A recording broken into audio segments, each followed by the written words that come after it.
Hello everybody and welcome back to Lost Planeswalker. You're here with me, Jesse, the Lost Planeswalker. Today I want to talk about what's happening on Avishkar since the Phyrexian invasion. The reformed consulate, established after the Aether Revolt to replace the tyrannical Grand Council, sought equality, but only made minor reforms. Frustrating Avishkar's populace, reactionary and progressive factions began to stir. But before significant opposition could arise, Elesh Norn's Phyrexian invasion struck. The consulate, weakened by internal issues and ignoring warnings, collapsed under the invasion's pressure. Local groups and radical revolutionaries filled the void, organizing resistances and managing the crisis. After the invasion, they demanded the consulate's resignation, culminating in the Indigo Revolution, a largely bloodless transfer of power led by radicals, laborers, peasants, and students. This new movement centered on two grievances: the colonists' failure to defend against the Phyrexians and its inadequate reforms to the ether-disturbed system, which perpetuated inequality across Avishkar. Under the old consulate, Avishkar's laboring class endured an oppressive system of ether quotas, pay bans,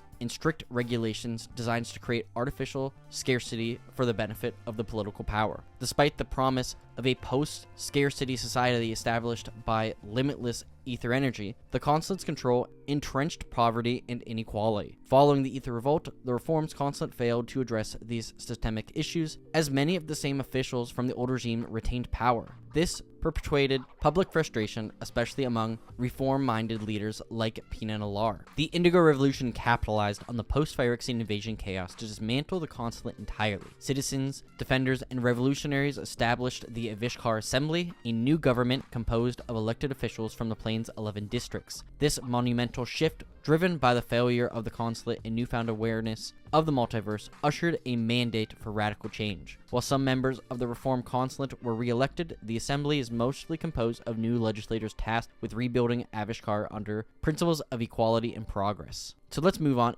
and talk more about the Avishkar Assembly. In the aftermath of the Phyrexian invasion, Avishkar has emerged as a plane with a distinct multiverse strategy. The Avishkar Assembly's views on the multiverse not just as a source of threats, but as an arena for influence and power. Through controlling omen paths, establishing outposts on the other planes, and developing extensive interplanar knowledge, Avishkar seeks to position itself as a leading multiversal power. Ravnica, with its unified guild system under Niv Mizzet, is seen as Avishkar's primary rival. While not openly antagonistic, the Assembly views Ravnica as its main competitor in the struggle for multiversal homogeny. To this end, Avishkar employs soft power, exporting its culture, luxury goods, trade standards, and diplomatic efforts to other planes. This campaign has yielded success, with Avishkar's system for categorizing omen paths and ether refinements gaining traction across the multiverse. Central to this effort is the Galapir Grand Prix, a prestigious sporting event showcasing Avishkar's technology and cultural prowess. To its fans, the Galapir Grand Prix is a thrilling contest of engineering and racing. To the Avishkar Assembly, it symbolizes their vision for the multiverse, a contest of innovation, leadership, and dominance over its future trajectory. Let's take a brief look at the Galapir Grand Prix. With the Galapir Grand Prix, once known as the Galapir Sprint, this began decades ago as the underground, unsanctioned race tied to the Inventors' Fair. Held at night, participants ranging from couriers and ether smugglers to daring engineers and radical revolutionaries raced through the streets of Galapir, collecting checkpoint markers to prove their completion. The event was both a daring challenge and a celebration of innovation, attracting a mix of misfits united by a shared disdain for the oppressive consulate. These participants formed the New Cultural Collective, a group of radicals dedicated to pushing boundaries in art, engineering, and politics. The New Cultural Collective adopted the philosophy that anything prohibited by the consulate was worth pursuing, issuing revolutionary manifestos and agitating for change across Avishkar. The Galapir Sprints quickly became the New Cultural Collective's most proponent event. Despite the consulate's attempts to shut it down over the years, the race gained a reputation for its danger, creativity, and anti-established ethos. Funding the sprints, however, became a challenge. While the support from many small donors was occasionally industry sponsors, the New Cultural Collective often faced financial shortfalls to sustain the event. The group turned to Galapir's criminal underworld for ether, parts, and funding, reasoning that collaboration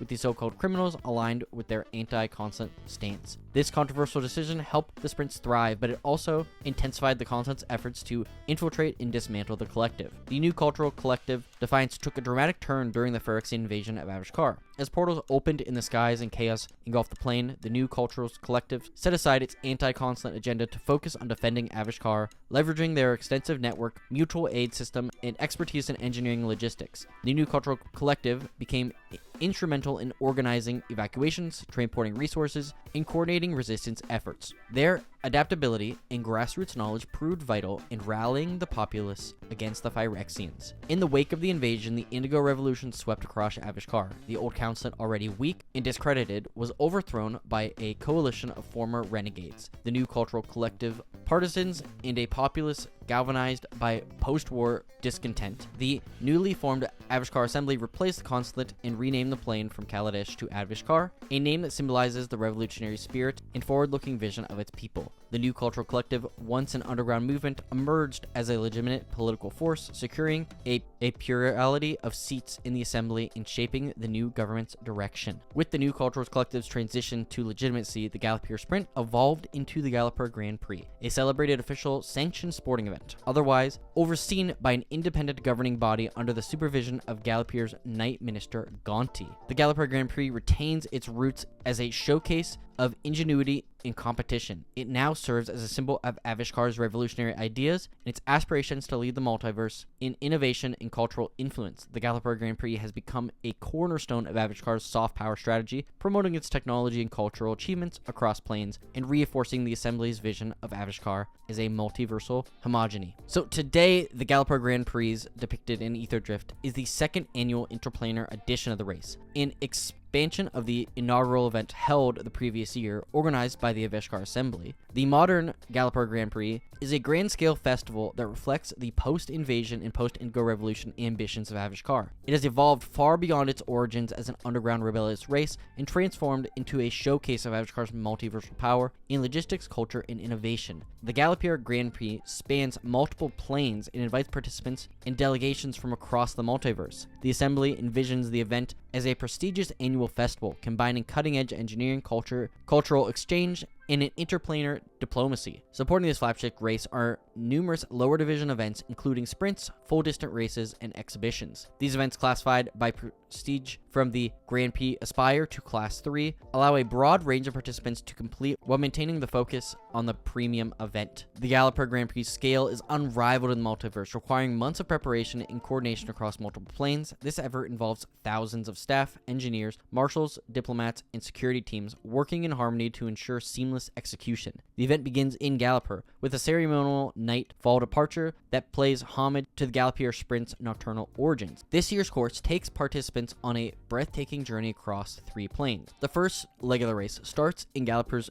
urban heart, extending into the rural outskirts before entering a stable omen path to Amonkhet. Racers traverse the revived Lux River under the vibrant backdrop of Amonkhet's rebirth. The next leg shifts to the wilds of Muragonda, with racers navigating elevated tracks through primordial jungles. We then return to Amonkhet, this time challenging teams to endure its searing desert. And lastly, it's going to conclude with a high-stakes sprint back to Gallopere's central logistic for the final stretch. Using checkpoints along the course, they're able to monitor racers, ensuring integrity by tracking each team's progress. The rules are simple. The first team to cross the finish line is declared the winner. Advanced recording and monitoring technologies make cheating virtually impossible, cementing the Grand Prix's reputation as a fair and competitive race. The Grand Prix is more than a race, though. It is a statement of Avishkar's ascendancy to the multiversal stage. By inviting interplanar participants and hosting stages on multiple planes, the Assembly demonstrates its logistical and diplomatic capabilities while promoting Avishkar's culture and technology experience. These events also reinforces Avishkar's soft power, showing its ability to foster connections across the multiverse. The Gallopere Grand Prix stands as a testament to the revolutionary spirit of Avishkar, blending the ingenuity and rebellious past with a vision of a multiversal future. It is not merely a race, but a celebration of progress, collaboration, and endless possibilities of innovation. Looking at the lower divisions, below the 10 elite teams competing in the Grand Prix, there are dozens of smaller teams vying for glory in their lower divisions. These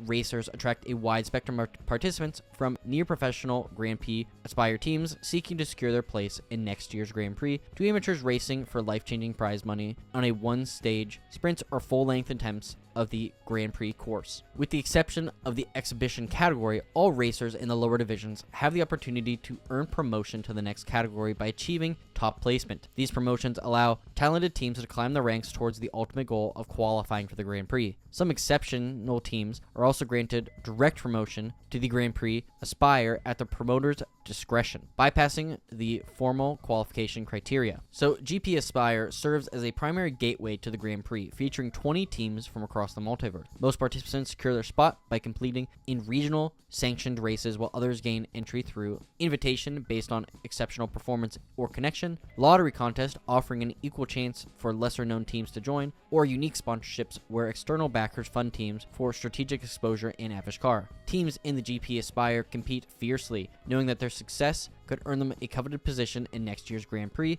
placing them in the spotlight of the multiverse premier interplanar event. Together, these diverse opportunities in the Galliper Grand Prix system ensure a vibrant ecosystem of racing, fostering innovation, competition, and multiversal collaboration across all levels. So every good race has a prize, and the grand prize for this year's Galliper Grand Prix is the Ether Spark, a remarkable and mysterious artifact recovered from deep within the old consulate's hidden storage. The device is believed to be designed and preserve and harness a Planeswalker spark separate from its original wielder's body, allowing any user to planeswalk as though the spark was within them. However, the full capabilities and functions of the Ether Spark are purely theoretical, as the schematics for its creation were either lost or destroyed during the Phyrexian invasion, and there's no clear record of the inventor's process. The artifact is surrounded by a multitude of questions that have yet to be answered. Will the spark travel with the user or remain bound to the artifact? Is the spark a one-time use, or could be harnessed multiple times? Can more than one person use the Ether Spark, or is it limited to a single wielder? And will it work as intended or merely serve as a relic of age past? These uncertainties fuel the excitement surrounding the Ether Spark, making it highly sought-after prize, embodying both prestige and risk for those brave enough to attempt to use it. In the Omen Path era, Avishkar's government is not focused on reverse engineering the Ether Spark. The abundance of Omen Path's stable, reliable pathways connecting the planes has rendered such an artifact obsolete. In terms of practical application for transport and trade, while the Ether Spark was once prominent as a weapon of immense power, capable of triggering multiversal conflict, it's now relegated as a symbolic status, a relic of a bygone era. As such, the Ether Spark has become the perfect trophy for the Galliper Grand Prix, representing a culmination of prestige, multiversal influence, and ether, all while embodying the inherent risk and uncertainty that all of the core of the Grand Prix's legacy. It is a prize that combines innovation, mystery, and multiversal importance, making it a fitting centerpiece for the race and the ideal symbol of the new evolving Avishkar. Now, if you want to learn more about the teams racing in ETH Drift, you can check out my other video where we dive into each team and what gives them the drive to hopefully win this race. And with that, I would say thank you so much for watching. This video covering the background of Avishkar has been super fun to make, and I hope you enjoyed it. Let me know what you think of the changes in Avishkar and what some questions you still have about it are. If you'd like to help me out in another way, please leave a like, share this video with a friend, and subscribe. And if you enjoyed the videos I make, please check out my Patreon. It would mean a lot. Now, today's Strike-Hall card of the day is Street Wraith. The lamps on Windmore Street snuff themselves at midnight and refuse to relight, afraid to illuminate what lies in the darkness. Thank you so much for watching, and as always, I'll see you later, Planeswalkers.